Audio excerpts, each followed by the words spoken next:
दिनै जाख्ल'नायनि दायाव फिन सासे मावख'गिरिया हमजादों।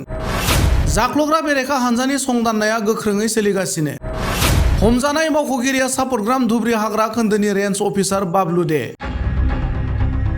साख्रिआवलाफोरनि जाख्ल'नायनि हेंथायै गोख्रों राहा लाबोबाय थानाय समावनो दिनै फिन सापटग्राम धुब्रि हाग्रा खोन्दोनि रेन्ज अफिसार बाबलु देखौ जाख्ल'ग्रा बेरेखा हानजाया हमो। रेन्ज अफिसार बाबलु देआ खान्थिनि गेजेरजों सोलिबाय थानाय महलनिफ्राय अन्थाइ बाला रोगानाय गारिफोरखौ जेबो हेंथा गैयाजासे खारनायनि मुङाव 30,000 रां दाबि खालामनानै दिनै 6,000 रांखौ मावख'आव लानाय समावनो जाख्ल'ग्रा बेरेखा हानजाया हमो। बे समाव जाख्ल'ग्रा बेरेखा हानजा आरो पुलिसनि मोनसे हानजाया क'क्राझार ना बाजाराव थानाय रेन्ज अफिसार बाबलु देनि न'आव सिग्रोमदों होनना मिथिना मोन्दों।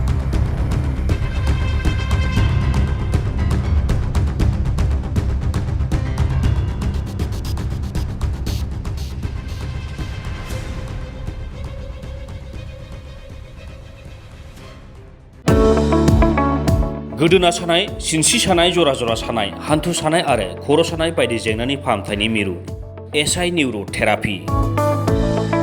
सापागुरिनि बेंटल गेटआव।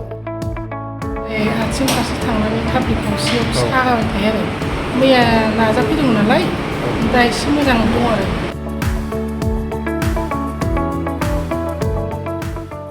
आङो निउर' थेरापिस्ट बङाइगाव सापागुरिनि बेंटल गेटआव बाहाय बे आं निउर' थेरापि होनाय मोनसे थेरापिस्टखौ आं सालायो।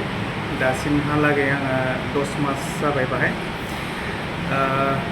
10 मासनि गेजेराव गोबां मानसियानो माने बेबायदि हामनानै थांनायखौ थांबाय, मोजां मोनबाय। सोरहाबा पेरालाइज, सोरहाबा बेबायदिनो सिनस्रि सानायफोर, सेटिका जानायफोर, सार्भाइकेलनि प्रब्लेम बा हान्थु सानाय, एंगल सानायफोर, टेनिस एल्ब'फोर, माइग्रेनफोर नैबेफोर बेमारफ्रा हामनानै थांबाय। सिनस्रियाव सानाय जादों आरो बेनो आथिं फारसे थांनानै थाब्लिक गंसेयाव सागाबाय थायो आरो मैया नाजाफैदोंमोन नालाय दा एसे मोजां दं आरो दोनथ'ला माइनो फ्रि। दा मोजां मोनबाय आरोना? आं सिनस्रि सानाय जादोंमोन फार्स्टआव, सिनस्रि सानाय जानानै थाबायनो हायि जादोंमोन। 1 सप्तायानो जाबायमोन। खामानि जादोंमोन, दा बेयाव फैनानै माने थाबायनो हाबाय। दा मोजां मोनबाय आं, मोजां थाबायनो हाबाय।